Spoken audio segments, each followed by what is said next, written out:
वक्त की बड़ी खबर आपको बताएं, महाराष्ट्र में आज सीएम उद्धव की नई टीम शपथ लेने वाली है। उद्धव मंत्रिमंडल में करीब 36 नए मंत्री शपथ लेने वाले हैं। 36 नए चेहरों को शामिल किया जाएगा और सबसे बड़ी बात ये कि अजीत पवार को उद्धव मंत्रिमंडल में डिप्टी सीएम की कुर्सी मिली है। और दूसरी तरफ खास बात यह कि आदित्य ठाकरे पहली बार मंत्री पद की शपथ लेने वाले हैं। महाराष्ट्र के सीएम रह चुके अशोक चव्हाण, दिलीप पाटिल समेत 26 कैबिनेट और 10 राज्य मंत्री शपथ आज लेंगे। कुल मिलाकर 36 नए चेहरों को मौका दिया जा रहा है। मंत्रिमंडल विस्तार आज है। करीब करीब 1 महीना 32 दिन बाद ये मंत्रिमंडल विस्तार हो रहा है, जिसमें 26 कैबिनेट मंत्री और 10 राज्य मंत्री शपथ लेने वाले हैं। बड़ी खबर इस वक्त महाराष्ट्र से, हालांकि तैयारियां अब लगभग अंतिम पड़ाव में और अब किसी भी वक्त शपथ लेने का कार्यक्रम शुरू भी हो जाएगा। और ये तस्वीरें भी हम आपको दिखा रहे हैं। तस्वीरें लगातार ताजा तस्वीरें मुंबई से अभिषेक शर्मा हम तक पहुंचा रहे हैं और साथ ही बता भी रहे हैं कि किस तरीके की व्यवस्था है। लेकिन इस बीच बड़ी खबर यह भी कि संजय राउत के भाई सुनील राउत नाराज चल रहे हैं मंत्री पद नहीं मिलने से। बड़ी खबर इस वक्त की आपको बताएं, महाराष्ट्र से बड़ी खबर, उद्धव कैबिनेट से जुड़ी बड़ी खबर। आज मंत्रिमंडल विस्तार होना है। कई ऐसे नामों को लेकर चर्चा चल रही थी, कौन सा पद मिलेगा, कौन सा मंत्रालय मिलेगा। इन सभी पसोपेश की स्थिति के बीच, संशय की स्थिति के बीच अब लिस्ट फाइनल हो गई है, लिस्ट सामने आ भी गई है। आपका अपना चैनल इंडिया न्यूज आपको दिखा रहा है कि कौन कौन से मंत्री हैं जो आज मंत्रिमंडल विस्तार के दौरान उन्हें जगह मिली है मंत्रिमंडल में। ये देखिए, उद्धव के राज्य मंत्री कौन कौन से होंगे, ये लगातार हम आपको आपके टीवी स्क्रीन पर दिखा रहे हैं। कहा यह जा रहा है कि 10 मंत्री ऐसे हैं जिन्हें राज्य मंत्री के तौर पर शपथ दिलाई जाएगी। हालांकि बहुत आसान नहीं होगा, क्योंकि 32 दिन का वक्त लिया है इस मंत्रिमंडल विस्तार में। लगातार ये चर्चा चल रही थी कि मंत्री, ये देखिए, और इसी बीच राज्यपाल आ चुके हैं और अब किसी भी वक्त शपथ ग्रहण शुरू हो जाएगा। ये लाइव तस्वीरें हम आपको लगातार दिखा रहे हैं और किस तरीके की भव्य तैयारियां हैं ये भी आप जरा देखिए और समझिए। खास से लेकर आम लोगों को, सभी को यहां पर मौका दिया जा रहा है और साथ ही साथ 10 एलईडी स्क्रीन भी लगाई जा रही है। जो दूर से होगा वो शपथ ग्रहण के कार्यक्रम को स्क्रीन के जरिए देख पाएगा। रचना, अगर आपको याद होगा, जब उद्धव ठाकरे ने शपथ ली थी और 6 मंत्रियों ने शपथ ली थी उनके साथ, तब विवाद खड़ा हो गया था। क्योंकि शपथ लेते वक्त जैसे ही मैं राज्यपाल कहते थे तो ये लोग अपने पार्टी के नेताओं का नाम लेते थे। तो आज के शपथ समारोह का स्ट्राइकिंग फीचर जिसे हम कहते हैं वो होगा कि क्या वो गलती दोबारा दोहराई जाएगी। क्योंकि शपथ लेते वक्त जैसे ही मैं राज्यपाल कहते थे तो ये लोग अपने पार्टी के नेताओं का नाम लेते थे। तो आज के शपथ समारोह का स्ट्राइकिंग फीचर जिसे हम कहते हैं वो होगा कि क्या वो गलती दोबारा दोहराई जाएगी, और अगर दोहराई जाती है तो विपक्ष उसको कैसे लेता है। ये आज सबसे बड़ी बात देखने वाली। और इसी बीच पॉलिटिकल एडिटर मनीष अवस्थी जी भी हमारे साथ जुड़े हुए हैं। महाराष्ट्र पर बहुत मजबूत पकड़ रखते हैं, महाराष्ट्र की राजनीति को बहुत बारीकी से समझते हैं और बहुत रोचक बात अभी उन्होंने कही भी है। फिलहाल ये लाइव तस्वीरें, मनीष जी कुछ कहेंगे इन तस्वीरों को देखकर? देखिए, भगत सिंह कोश्यारी महाराष्ट्र के राज्यपाल, जो कि महाराष्ट्र सरकार में जो उठापटक का घटनाक्रम चलता रहा उसके बाद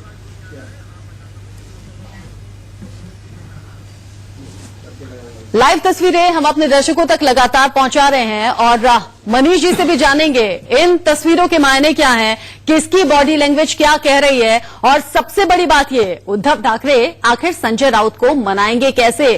क्योंकि हम सबको याद है जिस वक्त महाराष्ट्र में सियासी समीकरण बिगड़ा हुआ था, जिस वक्त बीजेपी और शिवसेना ने मिलकर सरकार बनाई थी, हालांकि बहुत लंबी नहीं चली, 80 घंटे की सरकार।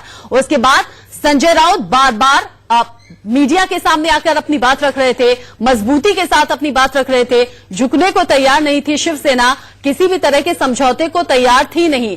और इसी बीच मुंबई से अभिषेक शर्मा हमारे संवाददाता जुड़ गए हैं ज्यादा अपडेट के साथ। अभिषेक, ताजा तस्वीरें भी दिखाइए और अपडेट बताइए कौन कौन पहुंच रहा है।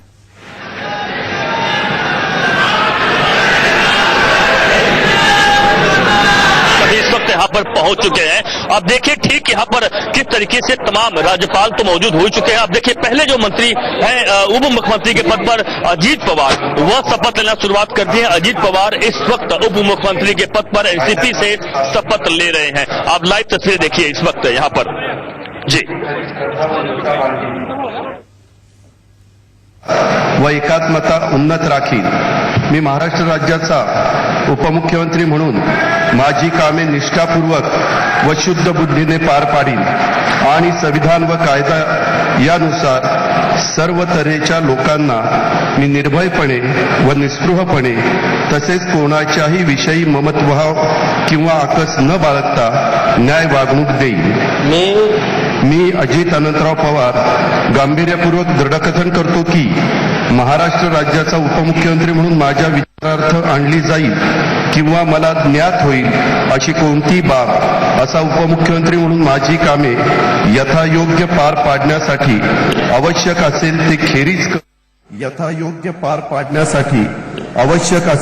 खेरीज करून एरवी मी कोणत्याही व्यक्तीला किंवा व्यक्तींना प्रत्यक्षपणे व अप्रत्यक्षपणे कळवणार नाही किंवा त्यांच्याकडे उघड करणार नाही.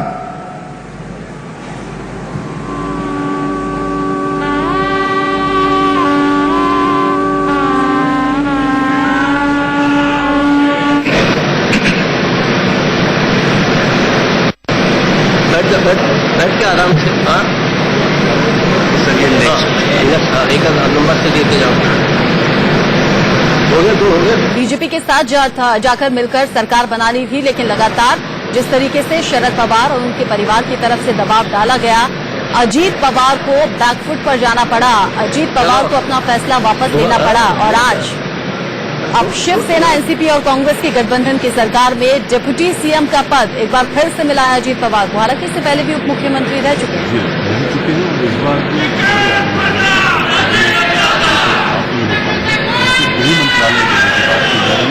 गृह मंत्रालय देने के पीछे की वजह एनसीपी क्यों चाहती है? एनसीपी इसलिए चाहती है कि इनके पास जब इरिगेशन सिंचाई विभाग था तो 70,000 करोड़ रुपए के घोटाले की बात बीजेपी ने की थी. इस पर श्वेत पत्र भी लाया था. लेकिन अब सिंचाई अगर इनके हाथ देंगे तो आखिर इसमें से इन पर जो आरोप है वो केवल गृह मंत्रालय की ताकत है कि वो एक एक करके आरोप धीरे धीरे शिथिल किए जा सकते हैं. और ये जांच चल भी रही है. जैसा आपने देखा था कि जैसे ही बीजेपी के पाले में ये गए थे और शपथ ली थी तो सीधे तौर पर परमजीत सिंह, जो कि एंटी करप्शन के डीजी हैं, उन्होंने 2 से 3 केसों में विदर्भ के सिंचाई घोटालों में इन्हें ये कह दिया था कि ये क्लीन चिट है और इनका कोई लेना देना नहीं. तो आप समझ सकते हैं गृह मंत्रालय की ताकत और उसके पीछे की सोच. ईश्वर लेकिन साक्ष मनीष जी, शपथ फायदे घेतो का की सौदा साबित हुआ. कायद्याद्वारे स्थापित झाले अशा भारतीय संविधानाबद्दल मी खरी श्रद्धा व निष्ठा बाळगीन. मी भारताची सार्वभौमता व एकात्मता उन्नत राखीन व महाराष्ट्र राज्याचा मंत्री म्हणून माझी कामे निष्ठापूर्वक व शुद्ध बुद्धीने पार पाडीन आणि संविधान व कायदा यानुसार सर्व तऱ्हेच्या लोकांना मी निर्भयपणे व निस्पृहपणे तसेच कोणाच्याही विषयी ममत्वभाव किंवा आकस न बाळगता न्याय वागणूक देईन. मी अशोक शंकरराव चव्हाण ईश्वर साक्ष शपथ घेतो की महाराष्ट्र राज्याचा मंत्री म्हणून माझ्या विचारार्थ आणली जाईल किंवा मला ज्ञात होईल अशी कोणतीही बाब असा मंत्री म्हणून माझी कामे यथायोग्य पार पाडण्यासाठी आवश्यक असेल ते खेरीज करून एरवी मी कोणत्याही व्यक्तीला किंवा व्यक्तींना प्रत्यक्षपणे व अप्रत्यक्षपणे कळवणार नाही किंवा त्यांच्याकडे उघड करणार नाही. बार देखना जरूरी होगा कि शपथ लेते वक्त क्या अपने पार्टी के आदर्श, अपने पार्टी के बड़े नेताओं का नाम लेते हैं या नहीं. मुझे ऐसा लगता है कि उससे इस बार सारे नेता बचते हुए दिखाई दे रहे हैं और हिदायत भी मिल गई होगी कि राज्यपाल के सामने वो संविधान का अपमान भी होता है. देश में हो हल्ला मच गया था कि ये कैसी शपथ की आप अपने बड़े नेताओं का नाम लेकर शपथ की शुरुआत करते हैं और उन्हें याद कर उन्हें नमन करते हैं. तो संविधान बड़ा या नेता बड़ा, इस पर एक विवाद हुआ था. तो मुझे ऐसा लगता है कि आज के शपथ समारोह में ये दिखाई नहीं दे रहा. सबक सीखा है और बहुत सेफ साइड शिवसेना चलते हुए, शिवसेना लीड करते हुए. और अजीत पवार का जिक्र कर रहे थे मनीष जी. अजीत पवार तो बहुत फायदे का सौदा साबित हुआ उनके लिए. तो चाहे वो 80 घंटे की सरकार हो, वहां से क्लीन चिट मिल गई और यहाँ डिप्टी सीएम का पद भी मिल गया. देखिए, अजीत पवार से ज्यादा बड़ा किरदार मैं ये मानता हूं, क्यों भाई चाचा हाँ भतीजा. चाचा इतना बड़ा मराठा क्षत्रप है, राजनीति का वो माहिर खिलाड़ी है. और शरद पवार को लेके रचना हमेशा ये कहा जाता है कि वो कबड्डी के खिलाड़ी हैं. कबड्डी का पहला सिद्धांत होता है छूकर वापस आ जाना. तो अजीत पवार ने जो किया है वो छूकर वापस आ गए और कई मायने कई पन्ने लिख दिए इतिहास में। महाराष्ट्र की राजनीति में आप देखिए कि वो घोर विरोधी एक दूसरे की पार्टियां मिलकर सरकार बनाने का संकल्प ले चुकी हैं और आज विस्तार हो रहा है। अब ये विस्तार कितना लंबा खींचेगा, पार्टी के भीतर कितना असंतोष पैदा होगा, हर पार्टी कायद्याद्वारे स्थापित झाले आहे अशा भारतीय संविधानाबद्दल मी खरी श्रद्धा व निष्ठा बाळगेन। मी भारताची सार्वभौमता व एकात्मता उन्नत राखीन।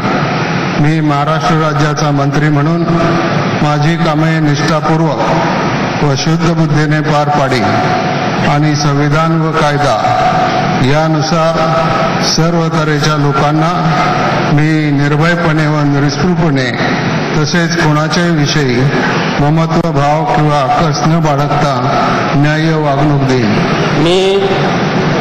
मी दिलीप दत्तात्रय वळसे पाटील ईश्वर साक्ष शपथ घेतो की महाराष्ट्र राज्याचा मंत्री म्हणून माझ्या विचारार्थ आणली जाईल किंवा मला ज्ञात होईल अशी कोणतीही बाब असा मंत्री म्हणून माझी कामे यथायोग्य पार पाडण्यासाठी आवश्यक असेल ते खेरीज करून एरवी मी कोणत्याही व्यक्तीला किंवा व्यक्तींना प्रत्यक्षपणे वा अप्रत्यक्षपणाने कळवणार नाही किंवा त्यांच्याकडे उघड करणार नाही।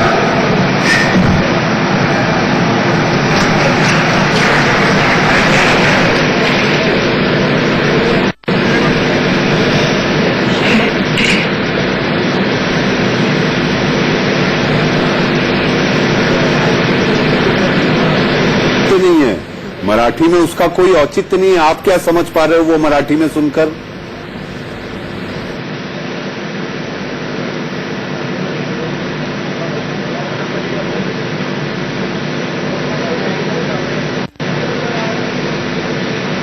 में उद्धव ठाकरे, भगत सिंह कोश्यारी मुझे ऐसा लगता है रचना इस बार ये जरूर दिखेगा कि पिछली बार उन पर यह आरोप लगा था कि जब शपथ के दौरान जब वो शपथ दिला रहे थे और नेता उद्दंड तरीके से अपने नेताओं का नाम ले रहे थे तो आपने टोका क्यों नहीं, आपने रोका क्यों नहीं? क्योंकि कई बार ऐसे दृष्टांत सामने आए हैं कि राष्ट्रपति ने रोका है, कई बार ऐसे दृष्टांत सामने आए कि राज्यपालों ने रोका है। तो भगत सिंह कोश्यारी पर भी प्रश्न चिन्ह उठे थे कि आखिर आपने टोका क्यों नहीं। आप देख सकते हैं तस्वीरों में अजीत पवार, दिलीप वळसे पाटिल, उद्धव ठाकरे, उद्धव ठाकरे जिन पर सबसे बड़ा जुर्मा है यह है धनंजय मुंडे। धनंजय मुंडे गोपीनाथ मुंडे के भतीजे और अपनी ही बहन को हराकर बीड़ से आज सत्ता पर काबिज हुए हैं एनसीपी के कद्दावर नेता। कद्दावर नेता इसलिए मैं कह रहा हूं कि पंकजा मुंडे को हराना ये माना जाता था कि आसान बात नहीं, क्योंकि उनके पिता की विरासत को बीड़ से पढ़ी से आगे बढ़ा रही थी और वहां उन्हीं के भाई ने शाहरुख खान ने छेद किया और आज धनंजय मुंडे मंत्री की शपथ लेते हैं। न्याय वागणूक देईन। मी धनंजय पंडितराव मुंडे ईश्वर साक्ष शपथ घेतो की महाराष्ट्र राज्याचा मंत्री म्हणून माझ्या विचारात आणली जाईल किंवा मला ज्ञात होईल अशी कोणतीही बाब असा मंत्री म्हणून माझी कामे यथायोग्य पार पाडण्यासाठी आवश्यक असेल संजय राउत नाराज भी हैं कि जब सबको मौका दिया तो उनके भाई को आखिर मंत्री पद क्यों नहीं मिला? सियासत में कहावत है भाई भतीजावाद, तो भतीजावाद तो हो गया, भाई नाराज। लेकिन संजय राउत की नाराजगी को कैसे दूर कर पाएंगे? कहा यह भी जा रहा है कि सुनील राउत ने इस्तीफा दे दिया है। देखिए सूत्रों के हवाले से खबर है, जहां तक बात की जाए इस सरकार के बनने में जो संजय राउत ने भूमिका निभाई थी, मुझे ऐसा लगता है कि एक तरफा झंडा बुलंद करके अगर शिवसेना की बात कोई बीजेपी से आमने सामने टक्कर लेने की बात कर रहा था तो वो संजय राउत थे। और इतना ही नहीं, दिली तौर पर उनके आप देखिए लीलावती अस्पताल भर्ती हो गए थे और वहां से भी लोग कहते हैं कि उनको स्टंट डाले गए, लेकिन उसके बावजूद उनका काम जारी था। तो आप ये देखिए कि दिल पे ठेस लगी है। राजनीति में ऐसे कई पद होते हैं जिसके तहत बिल्कुल ये मरहम लगा दिया। उस दौरान बहुत मजबूती से संजय राउत सामने आए थे और बहुत एग्रेसिव मोड में भी थे, बार बार शिवसेना की तरफ से अपना पक्ष रखते थे, बार बार अपनी बात पर अड़े रहे। कहा समझौता तो बिल्कुल राजी नहीं है हम समझौते के लिए, पहले बात कुछ और थी अब बात कुछ और थी, हम पीछे हटने वालों में से है नहीं। जी हाँ, ये देखिए तस्वीर में धनंजय मुंडे अजीत पवार के काफी करीबी हैं, आक्रामक नेता हैं, प्रखर वक्ता हैं और वो वहाँ अपने इलाके में ये जानते हैं कि आखिर क्या कमजोरियां रही हैं बीजेपी की, खासकर उनकी अपनी बहन की उसी को लेकर वो आगे बढ़ते रहे। ये देखिए विजय वडेट्टीवार कांग्रेस के नेता हैं। कांग्रेस के कार्यकारी अध्यक्षों में से विजय वडेट्टीवार को भी एक बड़े भूमिका के रूप में देखा जा रहा था, लेकिन विजय वडेट्टीवार की बात करें विदर्भ से आते हैं, विदर्भ के गढ़चिरोली इलाके से, जो कि नक्सल प्रभावित इलाका है, वहां से आते हैं और कांग्रेस के काफी करीबी नेताओं में पहले इनका जो इतिहास रहा है, इनका अतीत रहा है, शिवसेना के विधायक रहे और शिवसेना का पाला छोड़कर इन्होंने कांग्रेस के पाले में अपनी राजनीति की शुरुआत की और उसके बाद लगातार इसके पहले भी ये मंत्री रह चुके हैं, राज्य मंत्री रहे हैं, लेकिन आज कैबिनेट मंत्री पद की शपथ ले रहे हैं और विदर्भ का प्रतिनिधित्व करने के लिए विजय वडेट्टीवार को एक बड़ा चेहरा माना जा रहा है। मनीष जी, कहा यह भी जा रहा है कि किसानों का बहुत ख्याल रखने की बात कही जा रही है, शुरुआत कर भी दी है उद्धव ठाकरे ने, और ग्रामीण इलाकों से जो विधायक आते हैं उन्हें मौका ज्यादातर दिया जा रहा है। इसमें दो चीज है, जहां तक किसानों के मुआवजे की बात की जाए तो इसमें श्रेय लेने की होड़ भी शुरू हो गई है, क्योंकि किसानों के मुआवजे को लेकर जो ऐलान नागपुर के शीतकालीन सत्र में उद्धव ठाकरे ने किया था आखिरी दिन, तो वो ऐलान ऐसा था रचना कि जिसको लेकर पार्टियां ये कह रही हैं ये श्रेय तो पूरा शिवसेना ले जा रही है। भाई किसानों की बात तो एनसीपी ने भी की और कांग्रेस ने भी की।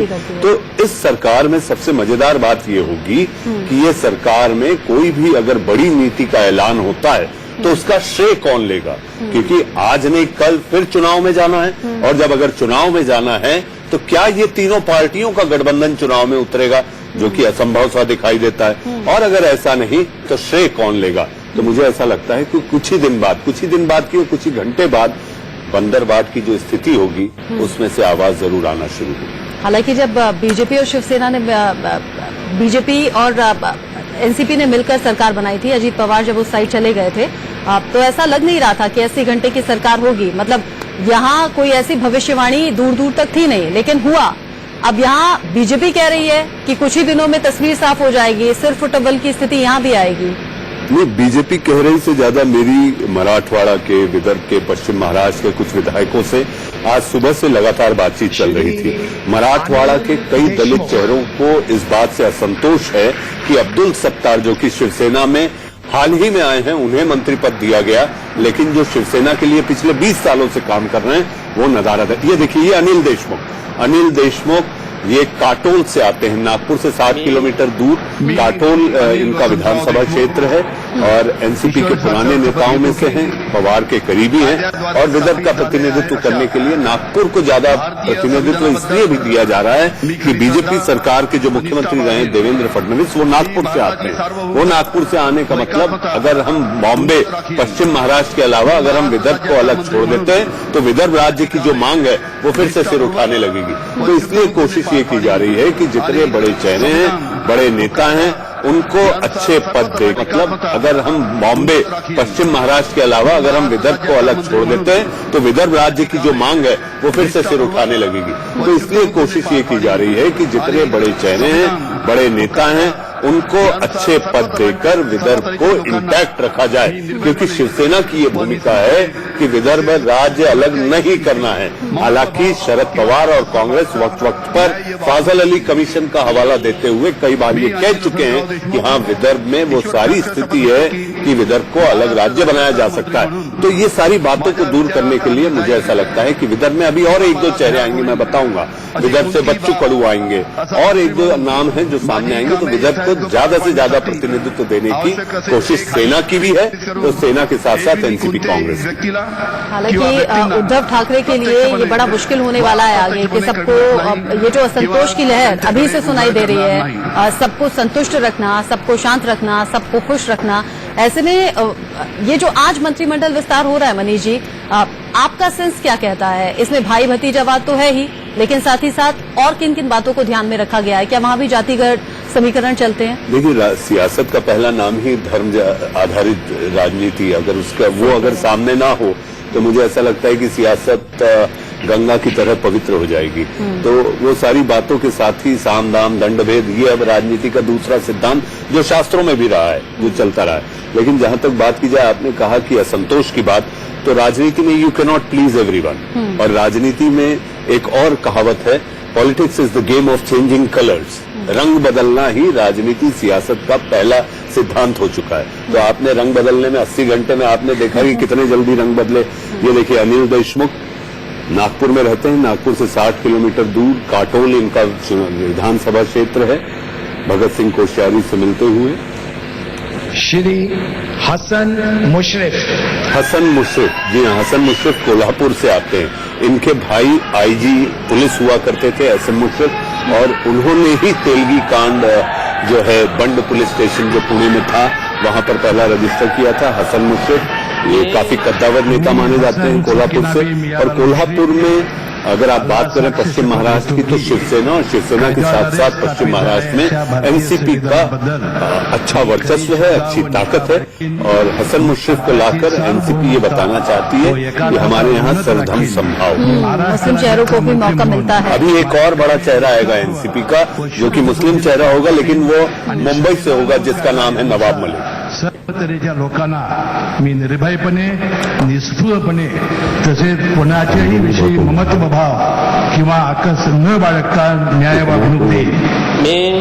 मी हसन सकीनाबी मियालाल मुश्रीफ अल्लाह साक्ष शपथ घेतो की महाराष्ट्र राज्याचा मंत्री म्हणून माझ्या विचारात आणली जाईल किंवा ज्ञात होईल अशी कोणतीही बाब असा मंत्री म्हणून माझी कामे यथायोग्य पार पाडण्यासाठी आवश्यक असेल ते खिरीज करून मी कोणत्याही व्यक्तीला किंवा व्यक्तींना प्रत्यक्षपणे व अप्रत्यक्षपणे कळवणार नाही किंवा त्यांच्याकडे उघड करणार नाही। जय हिंद, जय सीमा भागासह संयुक्त महाराष्ट्र। ये नहीं बोला जाता।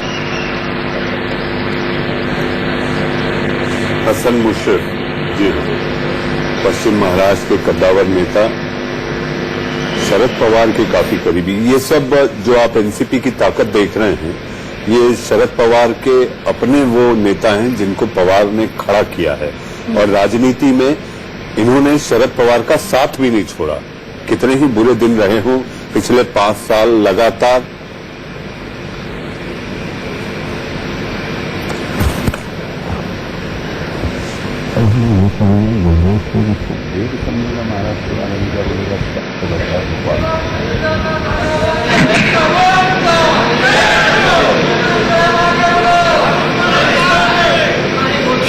शपथ ग्रहण की लगातार तस्वीरें हम पहुंचा रहे हैं और इसी बीच गुलरेज शेख भी हमारे साथ जुड़ गए हैं, बीजेपी नेता।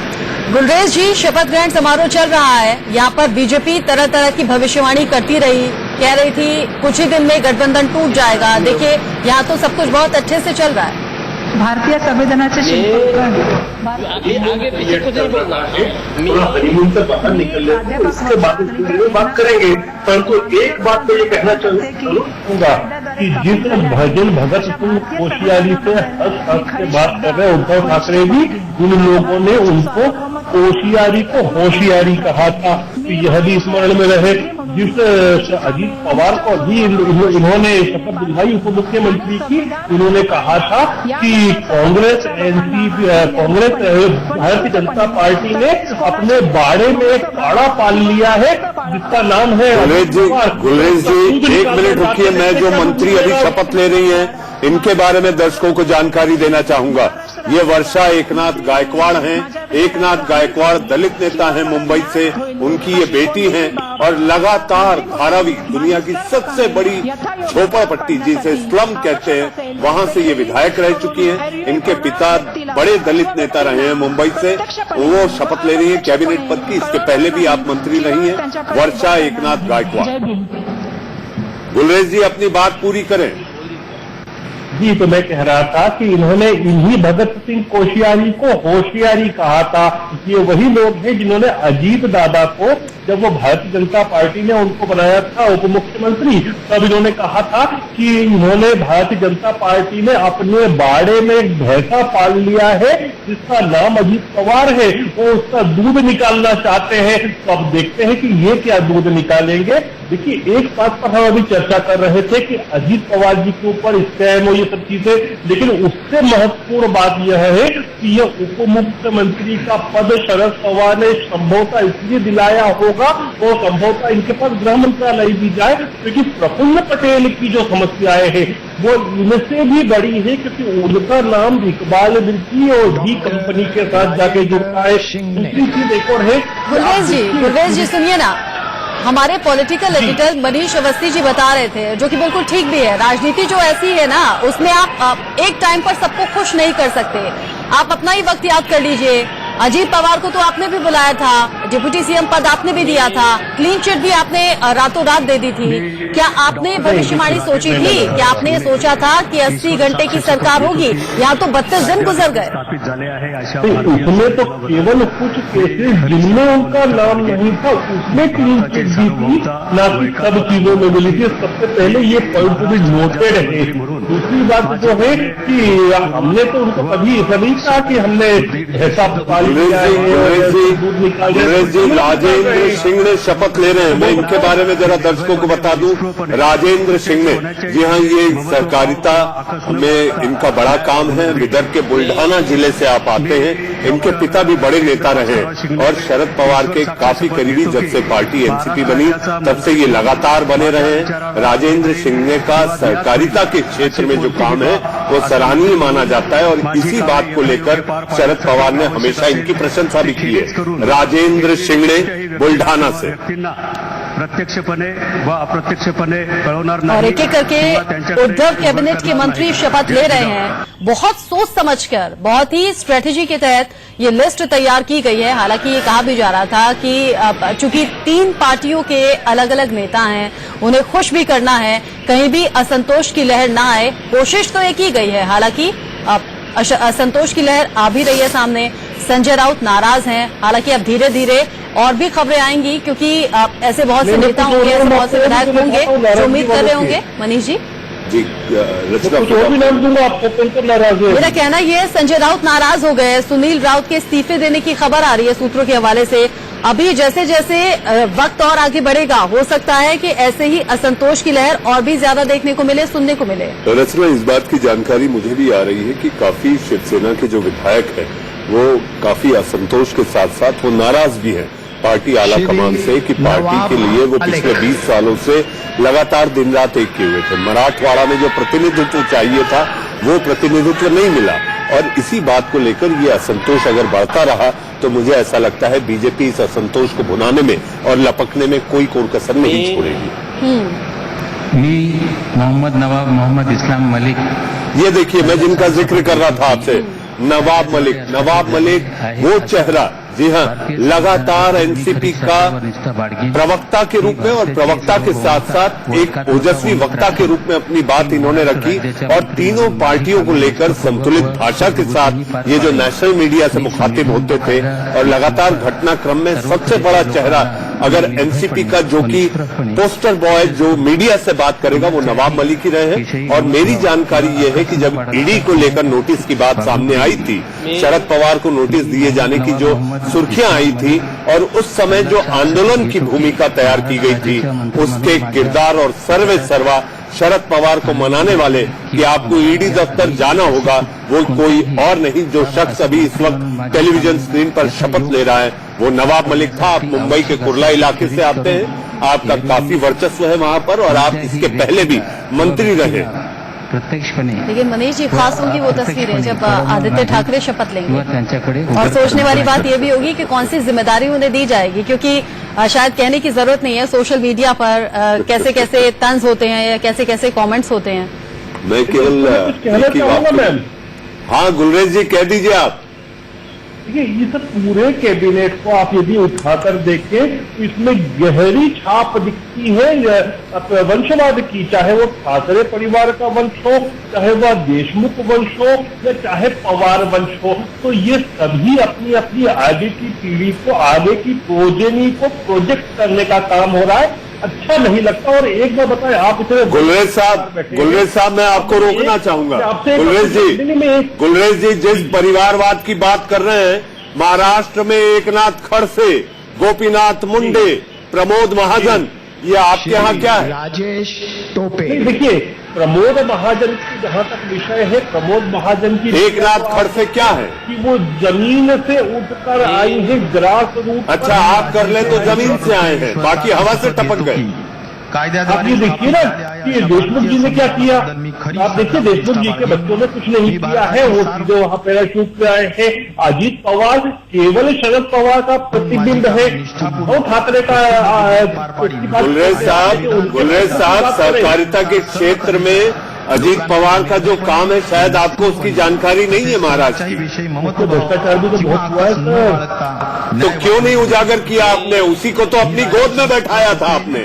ईश्वर साक्षी तो गोद में बैठाने का उनको साफ कर दिया था हमने। गुलरेज साहब, एक मिनट में आपको स्क्रीन पर इस वक्त जो शख्स शपथ ले रहे हैं, राजेश टोपे, आप जालना से आते हैं, एनसीपी के नेता हैं और आप पिछली सरकार में भी मंत्री रह चुके हैं। कोणत्याही व्यक्तीला एक चीज और कहना चाहूंगा सर, अप्रत्यक्षपणे कळवणार नाही किंवा राजेश टोपे मराठवाड़ा के जालना से आते हैं, एनसीपी में पवार के काफी करीबी उच्च शिक्षा मंत्री रह चुके हैं, मेडिकल एजुकेशन भी इनके पास रहा है।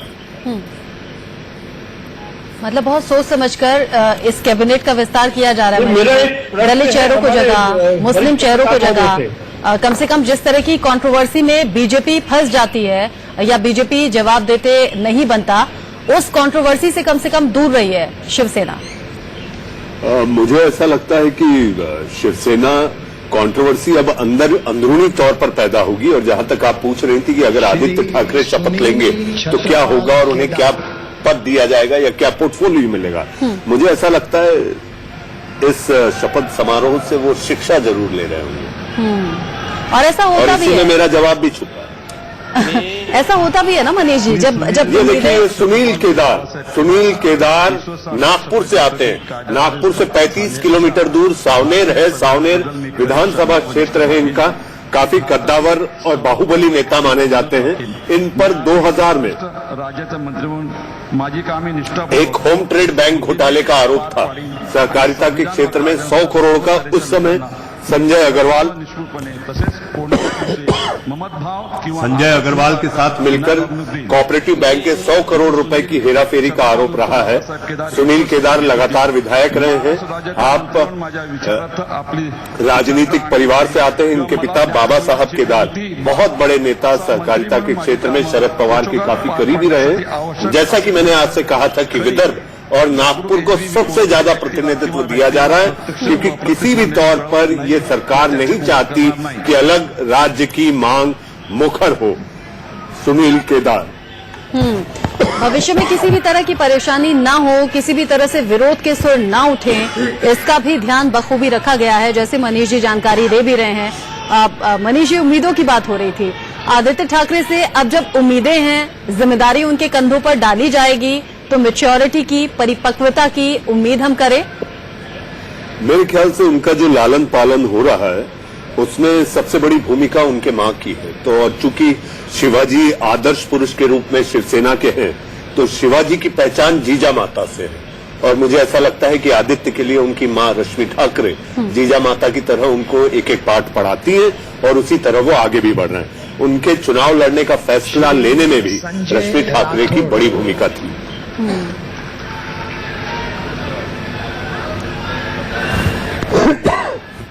हालांकि उद्धव ठाकरे की बॉडी लैंग्वेज बहुत कुछ कह रही है।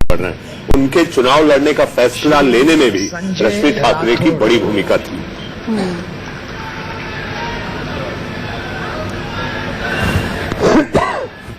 हालांकि उद्धव ठाकरे की बॉडी लैंग्वेज बहुत कुछ कह रही है, काफी खुश दिखाई दे रहे हैं। 32 दिन का इंतजार जरूर करना पड़ा। विदर्भ से एक और नेता, ये शिवसेना के नेता है संजय राठौड़, उस इलाके से आते हैं जहां पर किसानों की आत्महत्या को लेकर सारी दुनिया यवतमाल का नाम लेती है। अगर महाराष्ट्र में सबसे ज्यादा किसानों ने आत्महत्या की है तो वो केवल यवतमाल इलाका है। आप संजय राठौड़ पिछली सरकार में भी, बीजेपी सेना की सरकार में भी आप मंत्री रहे, आप मिनिस्टर ऑफ स्टेट रहे। मिनिस्टर ऑफ स्टेट राजस्व विभाग था, लेकिन काफी नाराज थे क्योंकि बीजेपी इन्हें काम नहीं करने देती थी और शिवसेना की फाइलों को क्लियर नहीं करती थी। ये आरोप हमेशा शिवसेना के नेताओं ने लगाया था। गुलरेज साहब, मिस देखिए, मैं कह रहा था कि आप बहुत वरिष्ठ पत्रकार हैं और मुझे मैं केवल पत्रकार हूँ, पत्रकार वरिष्ठ वाली बात नहीं है गुलरेज साहब। रोज एक नया अध्याय होता है, रोज एक नया पन्ना होता है। एक छोटा सा प्रश्न करना चाहता था सर मैं, क्योंकि मेरे स्मरण में नहीं आ रहा कि आज तक भारत के इतिहास में ऐसा हुआ कि कुछ जो पिता है वह मुख्यमंत्री हो और उसका बेटा जो कैबिनेट मंत्री हो। आप थोड़ा प्रकाश डालें। प्रत्यक्षपणे कळणार नाही किंवा त्यांच्याकडे गुलरेज जी कह रहे हैं कि मुख्यमंत्री हैं उद्धव ठाकरे और बेटे को मौका दे रहे हैं आदित्य ठाकरे। नहीं, मेरे ख्याल से अगर सब मिलकर राजी है तो क्या करेगा काजी? नहीं, लेकिन और ये तो संभावित भी है ना गुलरेज जी, ये तो संभावित भी है ना, ऐसा तो होता ही आया है। बीजेपी में नहीं होता क्या? बीजेपी के सहयोगी दल नहीं करते क्या? मुझे आप इतना बताएं कि ऐसा कब हुआ कि पिता जो है मुख्यमंत्री है और बेटा कैबिनेट मंत्री। देखिए, पिछली मोदी वाले सरकार में हमने जो वरुण गांधी को पद नहीं दिया था, मंत्रिमंडल में नहीं लिया था। वो नहीं लिया था क्योंकि मेनका गांधी को लिया था। तो एक घर से आप दो मिनिस्टर कैसे बना सकते हैं, वो भी एक चीफ मिनिस्टर और एक कैबिनेट मिनिस्टर? गुलरेज साहब, वरुण गांधी का गुलरेज साहब, लाइटर मोमेंट में एक अगर आप इजाजत दे तो मैं धृष्टता के लिए क्षमा चाहूंगा, एक कहावत कह देना चाहता हूं जी। सैया भय कोतवाल तो डर काहे का। बस वही तो हो रहा है यहाँ पर कि सैया कोतवाल में तो डर कुछ नहीं है, लेकिन लोकतंत्र के लिए अच्छा नहीं है। लोकतंत्र में डर। अच्छा गुलरेज जी, लोकतंत्र के लिए वो अच्छा था क्या? अजीत पवार अपने विधायकों के साथ अगर समर्थन कर देते हैं, रातों रात आप क्लीन चिट दे देते हैं, साथ देने का गिफ्ट एक तरीके से बीजेपी की तरफ से दिया गया, वो ठीक है? देखिए, हमारी अजीत पवार से कोई डील नहीं हुई थी। हमारी जो डील थी वो जो 54 विधायकों की सूची लाए थे, नेता विधानमंडल बनकर। नहीं, लेकिन अपने विधायकों के साथ समर्थन करने का गिफ्ट तो आपने दिया ना। तो विधानमंडल के नेता थे ना, वो ये कहते हैं कि मेरा मैं विधानमंडल का नेता हूँ और मेरे विधायक चाहते हैं कि मुझे को मुख्यमंत्री बनाए, तो बात बच्चे नहीं है ना। फिर तो वहाँ अजीत पवार व्यक्ति का कोई नहीं था, जो भी था वह तो उनके पद का था। हमारा अजीत पवार से कोई लेन देन नहीं है, न था। हमारा लेन देन नहीं कहूंगा मैं, हमारा जो संबंध बना था वो 54 विधायकों से बना था। अरे साहब, शुक्र करिए कि सर्वोच्च न्यायालय ने कह दिया कि ये ओपन वोटिंग होगी, वरना तो आप अजीत पवार को अपनाए रहते। आवश्यक रोज वोटिंग भी होती तो क्या आप ये सोचते हैं कि पवार के विधायक इतने कमजोर हैं? यदि इतने कमजोर है तो उनको अपने पास रखना ही चाहिए। फिर उनका क्या कंट्रोल है अपनी पार्टी के ऊपर? यदि उनके घर के लोग ही उनके साथ नहीं है तो फिर उनका क्या नियंत्रण है? वो क्यों कोई अध्यक्ष बन के बैठे हैं? अरे नियंत्रण है गुलरेज साहब, तभी तो 80 घंटे में आपको चित करके वापस अपने चाचा के खेमे में आ गए। और नियंत्रण था तभी तो 5 बजे राष्ट्रपति शासन खत्म किया। सुबह सुबह जब लोग नींद से जाग रहे थे तब शपथ ले ली गई। नहीं, अब मैं इसमें एक बात बोलूंगा जो बोलने में अच्छी नहीं लगती है। इसमें यदि कुछ और खेल था दोनों चाचा भतीजे का मिलकर, तो यह लोकतंत्र का उपहास था। फिर इन्होंने होटल में जितने ड्रामे किए और संविधान की शपथ ली, वह लोकतंत्र के ऊपर इन्होंने तमाचा मारा था। यानी आप लोग ये चाचा भतीजे के गेम को समझ नहीं पाए गुलरेज साहब। यानी राजनीति में परिपक्वता की कमी आपके खेमे में थी। नहीं, हम विश्वास करते हैं सर, हम विश्वास करते हैं सभी पर और आगे भी विश्वास करते रहेंगे। विश्वास गुलरेज साहब विश्वास नहीं, अति आत्मविश्वास। पिसिंग चक्की पिसिंग। 80 साल के शरद पवार की राजनीति खत्म, ये कौन कह रहा था? सीएम पद की सीट रिजर्व है, ये कौन कह रहा था? ये तो वो तो रिजर्व है, मैं तो अभी भी कह रहा हूँ, ये तो जुम्मा 8 दिन चलने वाला खेल है। विलासराव देशमुख, देखिए 80 घंटे से तो ज्यादा चल गया ना, 32 दिन चल गया। अमित देशमुख विलासराव देशमुख के बेटे लातूर से आते हैं और पहली बार मंत्री की शपथ ले रहे हैं। पिता के बाद देशमुख परिवार में पहला कोई सदस्य है शख्स जो शपथ ले रहा है राजनीति में मंत्री पद की। अमित देशमुख मिलनसार और मिलनसार के साथ साथ अपने पिता की विरासत को आगे बढ़ाने का जिम्मा इन्हीं पर है, क्योंकि इनके एक भाई तो अभिनेता है। तो एक ही घर में नेता जरूर है, अभिनेता भी और राजनेता भी।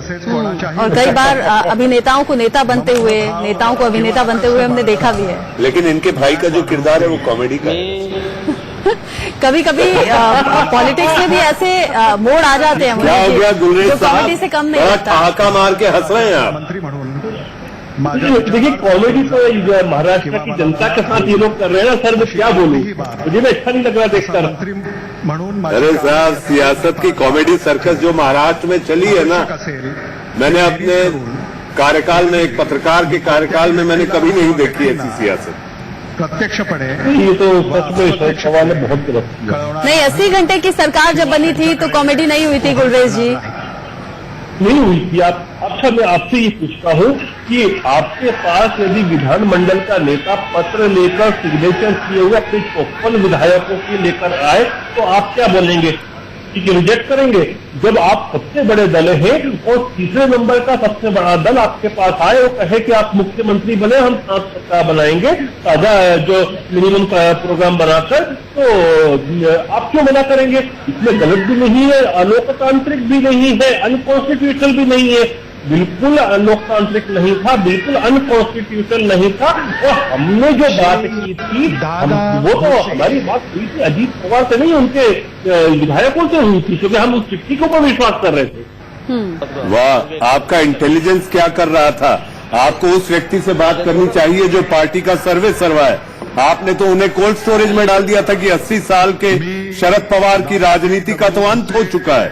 ईश्वर साक्ष शपथ घेतो की जब विधानसभा तो नेता विधानसभा या विधानमंडल कहते हैं, वहां पर नेता विधानमंडल ही सर्वोच्च होता है। मी भारताची सार्वभौमत्व सर्वोच्च होता है, कांग्रेस में परेड करनी पड़ती है, दिल्ली आना पड़ता है। मंत्री म्हणून माझी कामे निष्ठापूर्वक व शुद्ध कांग्रेस का क्या बोलो सर? आणि संविधान व कायदा आपके भी यहाँ ऐसा ही है, दिल्ली आके स्वीकृति लेनी पड़ती है। कि अशोक चौहान जो कि चीफ मिनिस्टर थे वो बन गए कैबिनेट मंत्री, और अभी जो है पृथ्वीराज चौहान वो दुखी बैठे हैं। सिमिलरली ठीक है, उनका हमने जो उनके बिजनेस की बात की वो तो सही है अपने स्थान पर, लेकिन उनके अलावा भी दिवाकर जी और रामदास जी जो गुलरेज साहब, आपके इस बात के इस सवाल और इस प्रश्न का एक जवाब है मेरे पास। बड़ी छलांग के लिए 2 कदम पीछे लेने पड़ते हैं। कोणत्याही वो 2 कदम कई बार जनता काट देती है, बात प्रत्यक्षपणे छलांग लगी नहीं पाती। कळणार नाही। अभी आप आने दें, बीएमसी के चुनाव मालूम पड़ जाएगा इन सबको। अभी वक्त है, यही कर रहे हैं, अभी वक्त है कि बीएमसी को नजर में रख के बहुत सारे मंत्रिमंडल में लोगों को 2-2 साल का वक्त है गुलरेज साहब बीएमसी के चुनाव के लिए। और गुलरेज जी, जनता अपने आप को ठगा हुआ महसूस जानते हैं कब करती है? जब जनाधार मिलता नहीं, जब बहुमत मिलता नहीं और बीजेपी जोड़ तोड़ की राजनीति में किसी भी तरीके से बस सरकार बना लेना चाहती है। हरियाणा का एग्जाम्पल आपको याद होगा, महाराष्ट्र का याद होगा। मैं इस बात से आपकी बात से सहमत नहीं हूँ। आप ये देखिए, हमने ज्वाइंटली चुनाव लड़ा था शिवसेना के साथ, 105 सीटें भारतीय जनता पार्टी को प्राप्त हुई। यदि हम सारी सीटों पे लड़ते तो बहुमत का था तो अपने बल पे ले आते। अच्छा, मुझे ये बताइए, 2000 ये वो चेहरा, गुलरेज साहब 1 मिनट, रचना, ये वो चेहरा है जितेंद्र आवाड। जी आप थाने से आते हैं, मुंबई के पास थाने इलाका है, बाहुबली नेता माने जाते हैं, शरद पवार और सुप्रिया सुले के काफी करीबी है। और इसके साथ साथ इस पूरे घटनाक्रम में जो 2 विधायक गुड़गांव में पाए गए थे, उनका लाना ले जाना, ये सारी बातें जब ये चल रही थी तो जितेंद्र आवाड की सबसे बड़ी भूमिका थी। और अगर आपको याद होगा कि हयात होटल में जब सारे नेताओं ने अपना शक्ति परीक्षण किया था और ये बताया था कि हमारे पास 160 विधायक हैं, उस समय अगर कोई व्यक्ति अपने हाथ में माइक थामे हुआ था तो वो कोई और नहीं, ये जितेंद्र आवाड ही थे। लेकिन बात चल रही थी गुलरेज जी, मैं पूछना चाह रही थी 2017 से 2019 तक देखिए बहुत कुछ बदल गया इन 2 सालों में, खासतौर से बीजेपी के लिए। एक एक करके जब एक एक राज्य आपके हाथ से खिसक रहा है, क्या पार्टी लाइन को री-स्ट्रेटेजाइज करने की जरूरत है? मंत्री म्हणून राजस्थान, पंजाब, मध्य प्रदेश, छत्तीसगढ़, महाराष्ट्र। देखिए, मैं एक प्रांत की आपसे बात करता हूँ। आप देखिए मध्य प्रदेश के आरंभ और अब ताजा झारखंड भी आपके हाथ से निकल गया। नहीं, देखिए मध्य प्रदेश में हम चाहे सत्ता पे नहीं आसीन हो पाए, लेकिन मध्य प्रतिशत कांग्रेस से अधिक भारतीय जनता पार्टी का है। मध्य प्रदेश के किसानों को इन्होंने मूर्ख बनाया कि हम आपका ऋण जो है माफ करेंगे, और आज भी किसान रो रहा है। कई ऐसे गांव है जहां पर इनके विधायक किसान कहाँ नहीं रो रहा है, ये बताइए ना गुलरेज जी, किसान कहाँ नहीं रो रहा है? किसान आज भी आत्महत्या कर रहा है। मैं सिर्फ एक प्रदेश की बात नहीं कर रही, मैं देश की बात कर रही हूँ। किसान आज भी परेशान है, आज भी मजबूर है। देश की एकमात्र पार्टी है बीजेपी जो मैनिफेस्टो में लिखती है वह करती है। कांग्रेस पार्टी ने तो मैनिफेस्टो में लिखा था और राहुल गांधी ने माइक पे कह दिया था कि यदि ऋण माफी 10 दिन में नहीं हुई तो मुख्यमंत्री बदल देंगे। 1 साल तो ऊपर हो गया। नहीं, आप सुनिए ना गुलरेज जी, पार्टी से जोड़िए ही मत, पार्टी से इसे जोड़िए ही मत। मुझे बताइए उत्तर प्रदेश में किसकी सरकार है? उत्तर प्रदेश में लगातार किसान सुसाइड कर रहे हैं, आत्महत्या कर रहे हैं, परेशान है वो। नहीं, ये तो समस्या पूरे देश में है, मैं मानता हूँ इस चीज को। सच बात मानना चाहिए, because you can't defend undefendable stuff. लेकिन मैं मानता हूं, लेकिन फिर भी ये बात कहता हूं, हम काम कर रहे हैं और हम एक भी वादा ऐसा नहीं करते कि जो केवल मत प्राप्ति के लिए झूठा वादा कर दिया हो। कांग्रेस पार्टी का आप घर में देखे, राजस्थान, छत्तीसगढ़, मध्य प्रदेश, कहीं भी लोन वापस नहीं हुए, ऋण माफ नहीं हुए किसानों के, और 3 प्रांतों में इन्होंने झूठ बोलकर सरकार बना ली। अब आए आप महाराष्ट्र पर, महाराष्ट्र में आप देखिए कि हम 105 सीटों के साथ जनता का आशीर्वाद हमारे साथ। देखिए, मुझे ऐसा लगता है ना गुलरेज जी, मुझे ऐसा लगता है अगर इन 2 सालों में बीजेपी की दशा और दिशा दोनों बदल गई हैं, तस्वीर कुछ और कह रही है, तो एक बार फिर से स्ट्रेटेजी बनानी चाहिए, पार्टी लाइन को सोचना चाहिए। आप बने रहिए हमारे साथ, साथ ही साथ पॉलिटिकल एडिटर मनीष अवस्थी जी भी हमारे साथ बने हुए हैं। लगातार मुंबई से तस्वीरें हम आपको दिखा रहे हैं। उद्धव सरकार का पहला कैबिनेट विस्तार, एक ब्रेक का वक्त यहाँ पर हो गया है, फौरन होंगे हाजिर ताजा तस्वीरों के साथ।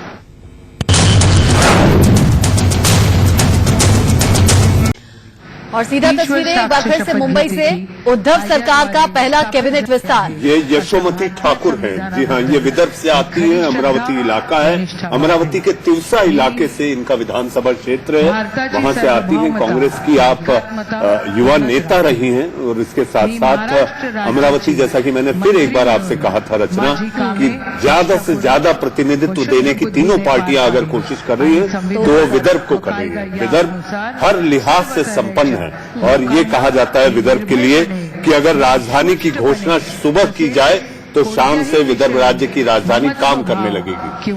तो क्योंकि ये पहले भी सीपीएन बेरार 3 राज्यों की राजधानी रही अंग्रेजों के टाइम पे, उसके बाद राजधानी नागपुर से चलती थी, मध्य प्रदेश का गठन हुआ, महाराष्ट्र बना, और अब आप देखते हैं कि छत्तीसगढ़ भी बन गया। तो ये नागपुर वो जगह है जहां पर सारी सुविधाएं हैं, सारे संसाधन हैं, इसीलिए ये मांग उठती रही है कि नागपुर को विदर्भ राज्य बना दिया जाए। लेकिन मनीष जी, एनसीपी, कांग्रेस, शिवसेना तीनों अलग अलग विचारधारा की पार्टी हैं। अब एक साथ चलना मुश्किल तो होगा ही, कैसे एडजस्ट करेंगे उद्धव? देखिए, जिस तरह से अपनी विचारधारा को ताक पर रखकर अगर ये तीनों ने हाथ में हाथ डालकर we are walking hand in hand, अगर ये तय किया है तो मुझे ऐसा लगता है कि लचीलापन तो आ ही गया है। संकेत और संदेश साफ है कि हम सब साथ साथ चलें, और एक ये संदेश दे जो कि अटकलें लगाई जा रही हैं कि ये 6 महीने की सरकार है। मैं महाराष्ट्र की बीजेपी प्रवक्ता से बात कर रहा था तो उनका ये कहना था, अभी आप देखते रहिए, हम ऐसी धोबी पछाड़ देंगे कि 6 महीने बाद फिर वापस हम लौट रहे हैं। तो इस तरह की अति आत्मविश्वासी बातें जो बीजेपी के नेता करते रहे हैं, उसको झुटलाने के लिए मुझे ऐसा लगता है जब तक पवार साहब हैं तब तक ये सारी स्थितियां, जब तक पवार साहब ना चाहेंगे, मुझे नहीं लगता कि सरकार पे कोई संकट आएगा। अगर असंतोष विधायकों में बढ़ गया और गुट तैयार हो गया तो बात दीगर है। और जो कॉम्प्रोमाइजिंग वाली सिचुएशन होगी वो ज्यादातर कांग्रेस और एनसीपी के लिए होगी, क्योंकि शिवसेना तो मजबूत इरादों के साथ चलती है। मुझे लगता नहीं कहीं से भी झुकेंगे या समझौता करने के लिए तैयार होंगे। कॉम्प्रोमाइज करना होगा एनसीपी और कांग्रेस को ज्यादातर। मुझे ऐसा लगता है कि जिस अंदाज में शिवसेना 30 साल के रिश्तों को खत्म कर एनसीपी और कांग्रेस के साथ आई है, इस समय सबसे ज्यादा लचर स्थिति शिवसेना की है रचना, क्योंकि शिवसेना का अपना स्पाइन जो है वो काफी कमजोर हो गया है। विचारधारा से आपने समझौता कर लिया, आप सेकुलर संदेश देना चाह रहे हैं, आप सेकुलर बातें कर रहे हैं, और कई बार ये है कि भाई ये भी मेरा वो भी मेरा, गुड़ खाए गुलगुले से परहेज वाली स्थिति से आपका जो वोटर है वो बढ़ जाएगा, वो भ्रमित हो जाएगा और वो इस आशंका में रहेगा आखिर पार्टी क्या सोच रही है। मी एडवोकेट हालांकि अपने मजबूत इरादों के लिए, मजबूत फैसलों के लिए शिवसेना लगातार जानी जाती रही है। महाराष्ट्र में किस तरह से राजनीति की है शिवसेना ने, हम सब जानते हैं। लेकिन हाँ, उद्धव ठाकरे ने जामिया में जो स्टूडेंट्स के साथ हुआ जलियांवाला बाग से उसे कंपेयर किया, ये भी सेक्युलर होने का एक संदेश था। जी जाहिर सी बात है, यही मैं आपसे कह रहा हूँ कि जिस कट्टरवाद, देखिए आप हमेशा से शिवसेना का जो वजूद रहा है बीजेपी के साथ, वो एक कट्टर हिंदुत्ववादी सोच वाली पार्टी का है। वो बाला साहब जब तक थे हमेशा उन्होंने हर एक के लिए क्या क्या कहा, क्या क्या बोला, ये हम लगातार देखते सुनते रहे। ऐसी स्थिति में बदले हालात में 30 साल या 3 दशक पुरानी रिश्ते और दोस्ती को छोड़कर सेना अगर दोनों के साथ आई है तो मुझे ऐसा लगता है कि बड़ी भूमिका सेना को सारी बातों का, यानी आप ये समझिए कि जहर पीकर भी सत्ता में बने रहने के लिए उन्हें कई चीजों की अनदेखी करनी होगी। माझी कामे यथायोग्य पार पाडण्यासाठी आवश्यक असेल ते खेरीज करून एरवी मी कोणत्याही व्यक्तीला किंवा व्यक्तींना प्रत्यक्षपणे वा अप्रत्यक्षपणे कळवणार नाही किंवा त्यांच्याकडे उघड करणार नाही।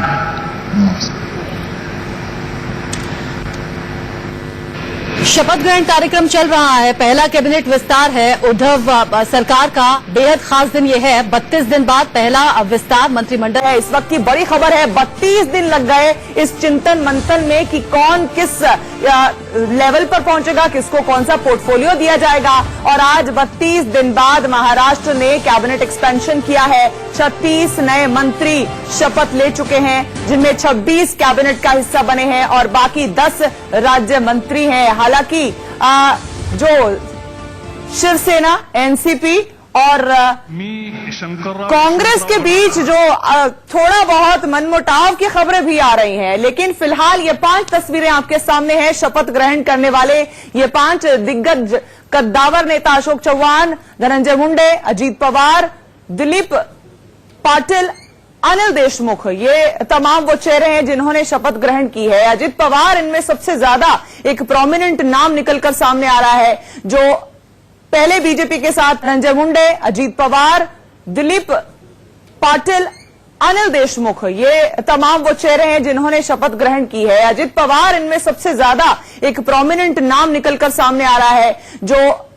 पहले बीजेपी के साथ जब सरकार बनाई थी फडणवीस के साथ मिलकर 3 दिन की सरकार, तब भी डेप्यूटी सीएम थे और बनाए गए थे। लेकिन अब जब नया गठजोड़ बना उसमें भी 32 दिन मंथन को लग गए, चिंतन को लग गए। लेकिन अब एक बार फिर से अजित पवार डेप्यूटी सीएम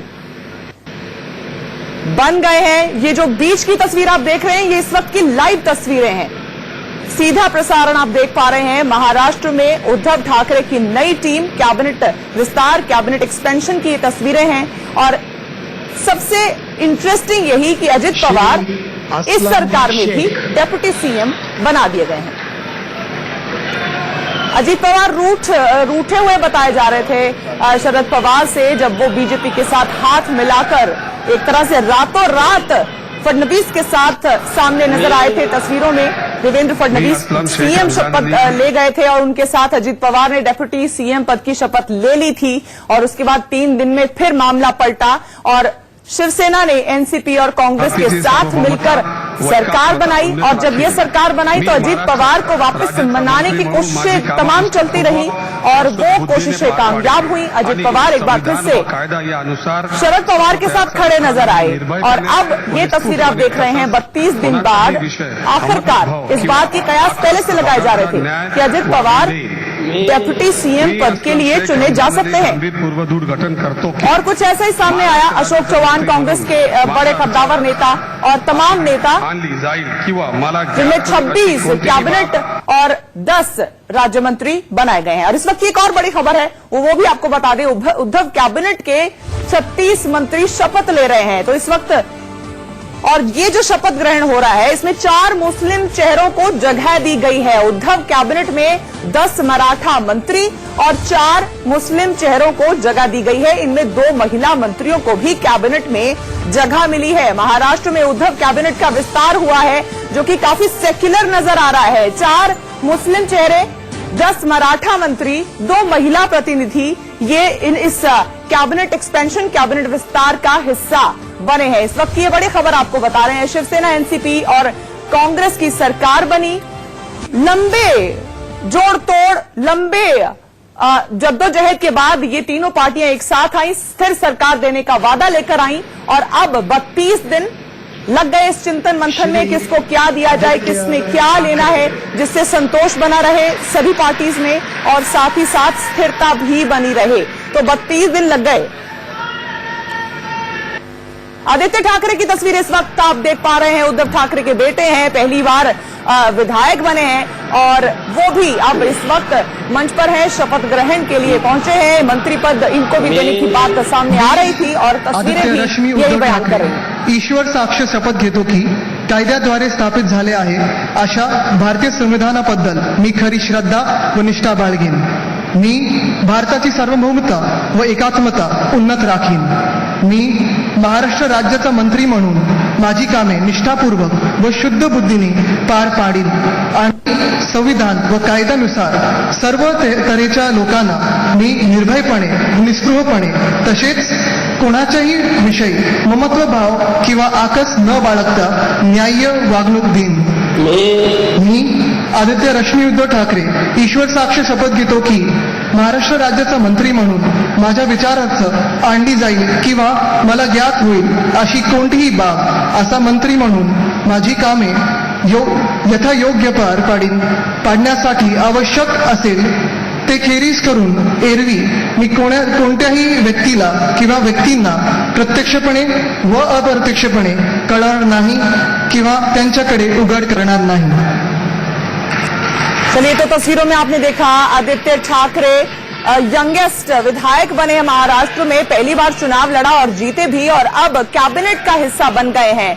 उद्धव ठाकरे के बेटे आदित्य ठाकरे शिवसेना नेता, अब वो कैबिनेट का हिस्सा है। इस वक्त की बड़ी खबरें और बड़ी तस्वीरें हैं ये आप तस्वीरों में देख पा रहे हैं। भगत सिंह कोश्यारी राज्यपाल भी मंच पर मौजूद हैं, उनके साथ आदित्य ठाकरे ने इस वक्त अभी शपथ ग्रहण किया है। कैबिनेट मंत्री पद के लिए आदित्य ठाकरे शिवसेना का उभरता हुआ चेहरा और पहली बार इलेक्शन उन्होंने कॉन्टेस्ट किया इस बार और पहली बार जीत भी हासिल की और अब 32 दिन बेशक लग गए लेकिन कैबिनेट एक्सपेंशन में उनका भी नाम सामने आया है। अब तस्वीरों में आप देख पा रहे हैं अपने पिता से मिलते हुए चीफ मिनिस्टर उद्धव ठाकरे और साथ ही डिप्टी सीएम अजित पवार से मिलकर आदित्य ठाकरे इस वक्त मंच पर मौजूद हैं जिन्होंने कैबिनेट मंत्री पद की शपथ ली है। प्रीति सोमपुरा मेरी सहयोगी इसी खबर पर ज्यादा जानकारी के साथ मेरे साथ जुड़ रही हैं। प्रीति, फिलहाल बड़ी दिलचस्प तस्वीरें हम देख रहे हैं। आदित्य ठाकरे पहली बार विधायक बनते हैं और अब कैबिनेट का हिस्सा। कायद्याद्वारे स्थापित झाले असे भारतीय संविधानाबद्दल मी खरी श्रद्धा व निष्ठा बाळगीन। इसके पहले मैं आपके सवाल का जवाब दूंगी लेकिन इसके पहले जो है मैं अपने दर्शकों को कहना चाहती हूँ कि आदित्य ठाकरे ने जब शपथ ली है तो उन्होंने कहा है कि मैं आदित्य रश्मि उद्धव ठाकरे, यानी कि उन्होंने जो है अपनी माँ का नाम भी लिया है। इसके पहले भी जब आदित्य ने विधायक के तौर पर शपथ ली थी तभी उन्होंने अपनी माँ रश्मि ठाकरे का भी नाम लिया था। आज मंत्री बनने के समय भी उन्होंने यही किया है। अगर बात करें हम आदित्य की तो सिर्फ इसका पहला चुनाव था जो इन्होंने वर्ली से लड़ा है और पहली बार जब वह वो कैबिनेट मिनिस्टर बनने जा रहे, सिर्फ 28 साल के हैं वो और महाराष्ट्र के इतिहास में ये पहली बार देखने को मिल रहा है जब पिता जो है वो मुख्यमंत्री है और उनका बेटा जो है कैबिनेट के मिनिस्टर बन रहा है। ना सिर्फ इतना ही बल्कि हम देखने जाए तो जिस तरीके से जो है शिवसेना ने अपने कैबिनेट पोर्टफोलियो डिस्ट्रीब्यूट की है तो कहीं ना कहीं जो है उन्होंने ग्रामीण महाराष्ट्र को ध्यान में रखकर जो है पूरा जो है शेयरिंग किया हुआ है। खास तौर पे मराठवाड़ा और कोंकण और मुंबई के ऊपर उन्होंने खास ध्यान दिया है। प्रीति, लेकिन इस बीच जो सुगबुगाहट महाराष्ट्र से सामने आ रही है वो ये कि 32 दिन इस चिंतन मंथन को लगे क्योंकि अंदर ही अंदर शिवसेना, एनसीपी और कांग्रेस के नेता एक दूसरे से मनमुटाव रखना शुरू कर दिए हैं और अभी भी मनमुटाव की खबरें आ रही हैं, क्योंकि कोई भी पूरी तरह से खुश हो ऐसी बात सामने नहीं आई है अभी तक।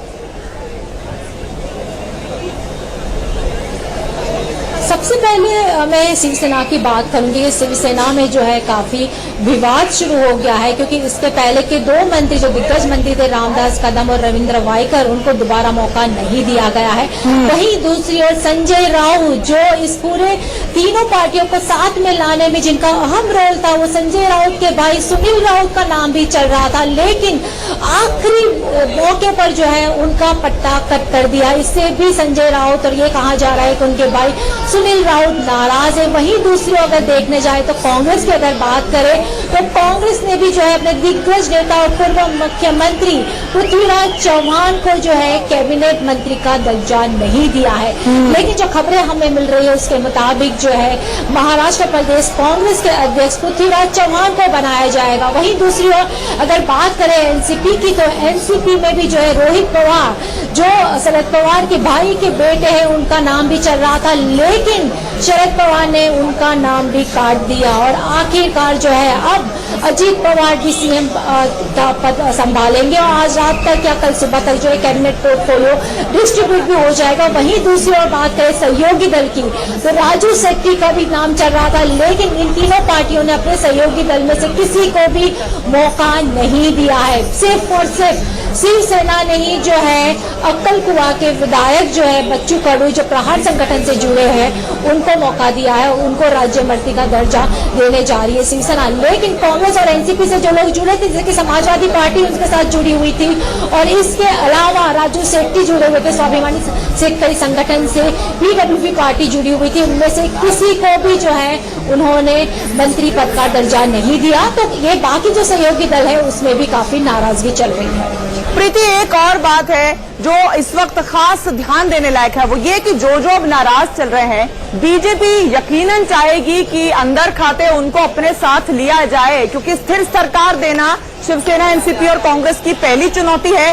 कहीं न कहीं इसी वजह से 32 दिन लग गए इस कैबिनेट एक्सटेंशन को अनाउंस करते करते। तो बीजेपी इस वक्त पूरी तरह सक्रिय हो सकती है बिहाइंड द सीन।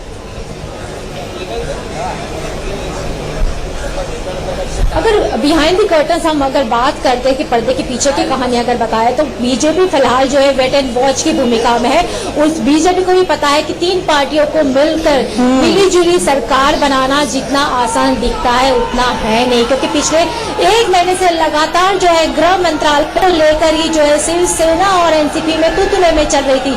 वहीं दूसरी ओर जो है स्पीकर पोस्ट को लेकर भी हमने देखा था कि किस तरीके से जो है एनसीपी और कांग्रेस में लड़ाई चल रही थी। वहीं अगर बात करें तो रेवेन्यू डिपार्टमेंट को लेकर भी तीनों पार्टियों में आपसी खींचतान चल रही थी।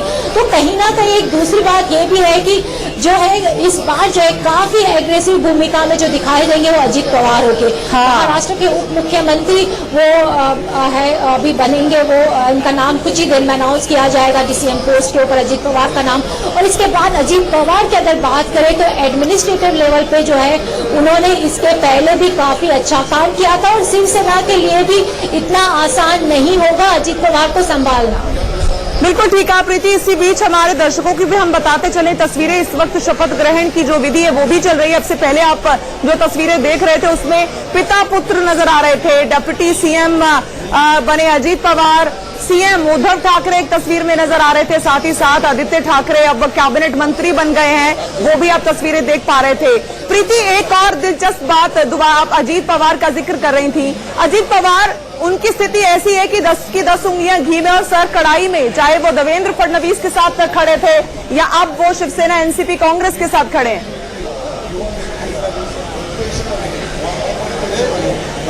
देखिए, अगर अजीत पवार के जिस तरीके से उनकी राजनीतिक करियर देखे और साथ में जब वो मंत्री थे उस वक्त भी उनका काम देखे तो हमेशा ही जो है वो एग्रेसिव तौर के ऊपर उनका काम करने का जो तरीका है वो काफी एग्रेसिव रहा है। यहाँ तक कि जो ब्यूरोक्रेट्स को किस तरीके से हैंडल करना है वो भी बखूबी जानते हैं। अगर हम बात करें उद्धव ठाकरे की तो वो पहली बार मुख्यमंत्री बने हैं और ना सिर्फ इतना ही बल्कि जो है अभी तक जो है उन्होंने ना ही वो एमएलए है ना ही एमएलसी, यानी कि उद्धव ठाकरे को अगले उन्हें 3 महीने में या तो विधायक के तौर पर जो है उनको चुनाव लड़ना पड़ेगा, या तो वो विधान परिषद के सदस्य के तौर पे भी जो है वो जा सकते हैं। ना सिर्फ इतना ही, बल्कि अगर अजीत पवार की बात करें तो अजीत पवार का जिस तरीके से काम करने का तरीका है, तो कहीं ना कहीं जो है कांग्रेस और शिवसेना दोनों के लिए वो मुसीबत खड़ी कर सकते हैं। बिल्कुल प्रीति, आप मेरे साथ बने रहिए। इसी बीच आपको तस्वीरें एक बार बता देते हैं। उद्धव ठाकरे मुख्यमंत्री आप स्क्रीन पर अपनी देख पा रहे हैं, साथ ही साथ आदित्य ठाकरे। ये दिलचस्प तस्वीरें हैं, महाराष्ट्र की राजनीति से निकल के आ रही हैं। पिता चीफ मिनिस्टर हैं तो बेटे कैबिनेट मंत्री बन गए हैं, और बीच में जो तस्वीर आप देख रहे हैं वो इस वक्त शपथ ग्रहण समारोह लगातार चल रहा है। इन्हीं तस्वीरों के साथ आपको छोड़े जा रहे हैं छोटे से ब्रेक के लिए, जल्द लौटेंगे।